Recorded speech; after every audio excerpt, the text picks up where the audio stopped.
Well, good morning, everyone. It's a little bit chilly out here.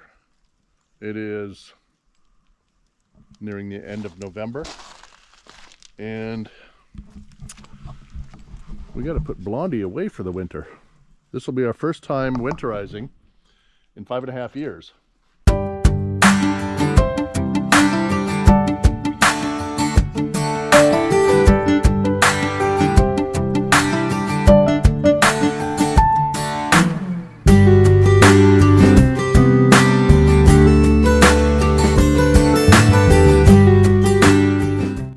We've never winterized before. Since we've moved into the cabin, we got our occupancy last week or a few days ago, and we moved everything in there. So Blondie's all cleaned out. Slides are still out, so I have to winterize. I was just about to start when Miriam said, "Are you recording everything?" Good idea. Okay, well, here we are. First thing to do on the winterizing. I've watched a few videos, I've read through the book, and basically they all say to take the pressure, like drain your hot water tank and open your low point drains first. So that's what I'm doing here. Open that up. Okay. One thing I just realized, something very important: disconnect your water supply before you do this. I'll be right back. Okay, I'm back. I had to disconnect the hose, and then I've got my water bay hose going right now to further drain any pressure. Oh, the dogs are coming out to see me. Well, here we go, draining the pressure, as you can see, and pull this cap out of here. If you recently turned your water off, you might want to be careful to pull that and get out of the way, because you might burn yourself if that's still hot water. I'm going to set the cap right there. Let that drain, and then I'll show you what else I've got to do to start. So it's basically draining the hot water tank to start, and then here's my water bay here. I've got a 315 RLTS, if that matters, right beside the freshwater overflow with the ball valve. That's my low point drains. So once the pressure is off from the hot water tank, I'll be draining those two guys right there. And then once that's done, I'll be hooking up my air compressor to blow out the lines. I don't have the correct connection for the compressor. I got one that should work, but got to do that. And then before I get too far into this and blowing it out with the compressor, I've actually got to go under and reattach my underbelly from a previous issue we had with my rear gray tank, that something cracked and leaked. So I had to drop the underbelly and take pictures and find out what the issue was. It's a small issue, and I'm just watching my dogs run over to my neighbor's place. Well, that was kind of anticlimactic. I didn't have any place handy to clamp the camera, but this is what is draining now. That's just the cold water. That's the last of it's coming out. There was no pressure buildup on either of those, and just so I can show you, since these are the first time, like these are the caps that came out of these little guys here. I'm going to leave those off to the side here. They're almost exactly the same as the hot water tank valves. So I don't know if they're interchangeable or not, but we'll see. I see one of my jack stands here. It's come a little bit loose. Not like it matters. I'll be just keep that solid for now. So when I get it all winterized, I'll be pulling up the jacks and taking away all the stability. So, and pulling the slides, of course.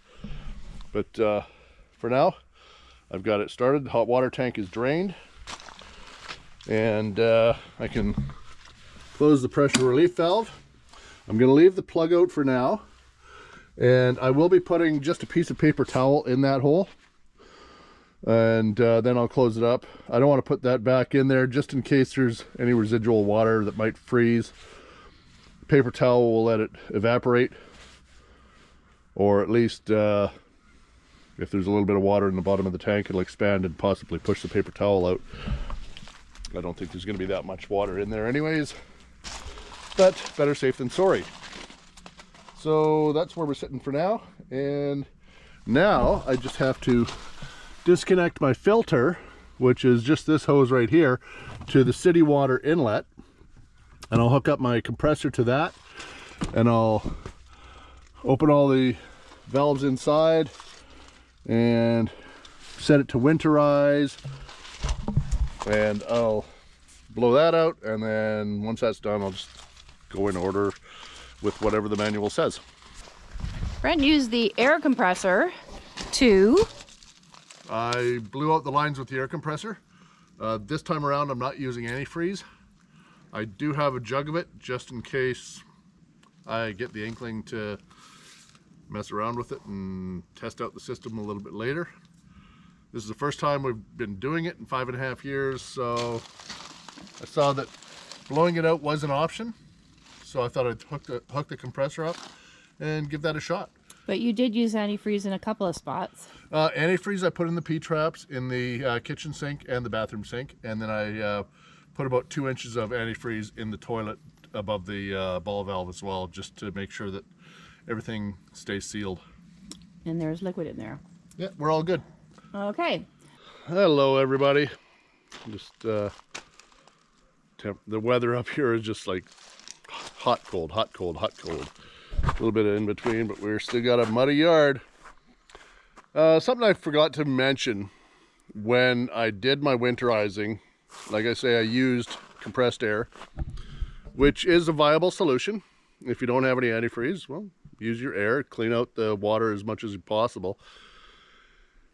I did have a couple gallons here, and for the couple weeks after I blew it out, the weather was still okay. We hit -5 a few times, so it wasn't too bad. But then I started second guessing myself and thought, I need to winterize it properly with the antifreeze. There was a couple spots in the hoses or in the lines that I'm not sure all the water was out. So what I did was I completed the winterizing. I read through the manual page by page. There's about 6 or 7 steps. It's all fairly well explained once you've done it. If you're doing it for the first time, it can get a little confusing. The biggest problem I had, I started winterizing and I still had my plug out, the drain plug for the hot water tank, and hooked everything up, got it going, and the antifreeze started pumping out of the hot water tank. I couldn't figure out why. So I closed that. Turns out I wasted roughly a liter of antifreeze going out my water tank. So I had to go buy another jug. I started with 2 gallons. Then I bought another gallon thinking that would be enough, which it was barely. I think you're supposed to use just under 2 gallons to fill your water lines, P-traps, etc., etc. So I got it going, closed up the hot water tank. Sorry, the sun's probably in your eyes. I'm back behind the trailer here. So I made sure that the shower had it. It started to turn red with the antifreeze. Went to the bathroom sink, started to turn red. Into the toilet, saw it turning red, or the liquid coming into the receptacles. And then I did the kitchen sink. As I did the kitchen sink, that's when I ran out of my initial jug. So I went and got another one and used probably almost all of that just to get the sink properly antifreezed. There I am again with the sun. But everything worked out fine. There is one person I'd like to thank, and that's Sadie Bear. She's got a lot of great videos on how to do this, and she explains it step by step. I think she's got about 3 or 4 or 5 videos of how to do the winterizing and little things to look out for, like your outlets for your exterior hose shower outlets and all that stuff. So I'll put a link down below for connecting you with Sadie Bear, and like she explains it really well. Thank you, Sadie Bear, and we'll see you again soon sometimes. So you've brought in the slide on this side, both of them. Yeah. It's just like a ceremony. I'll bring in the slide on the other side. Okay, so you can see. here we go. Final slide going in for 2024. For the first winterization ever.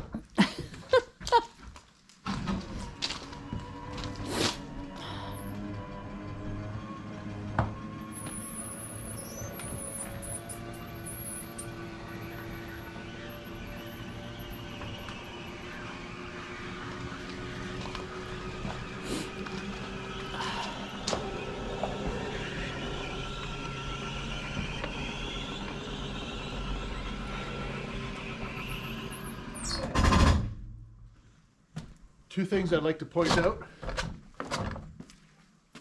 One 9-volt battery, two 9-volt battery. So these are out of the smoke detectors, so there's no issues. I'm gonna pull the 12-volt battery off the hitch, or the front of the trailer, and I'll stick that inside as well. But for now,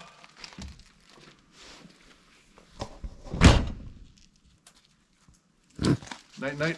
For a few months.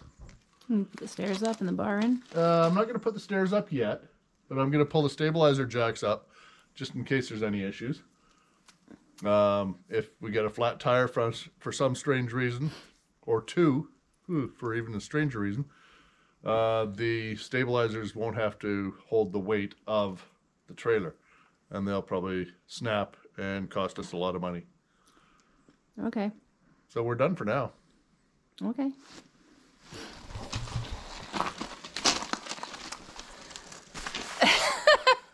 I don't know why it feels emotional. It's our home for like 5.5 years, and now we're moving in the cabin. First time ever.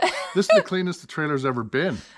She did a spot check on it yesterday, cleaned out all the cupboards, and yeah, it's spotless in there. When we do travel in the trailer and use it, we need to do a better job of keeping it clean because there were some scary things in there. Oh, yeah. Anyways, that's all I wanted to share with you this week. Give us a thumbs up if you like what you see. Don't forget to subscribe. And ring that bell for notifications. Bye-bye for now.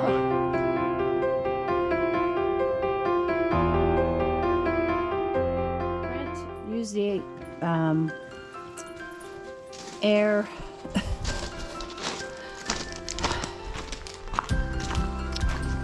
compressor. Oh, Bailey! So, thank you, Sadie. And take care. See you again soon sometime. Thank you, Sadie Bear. And we'll see you again soon sometime.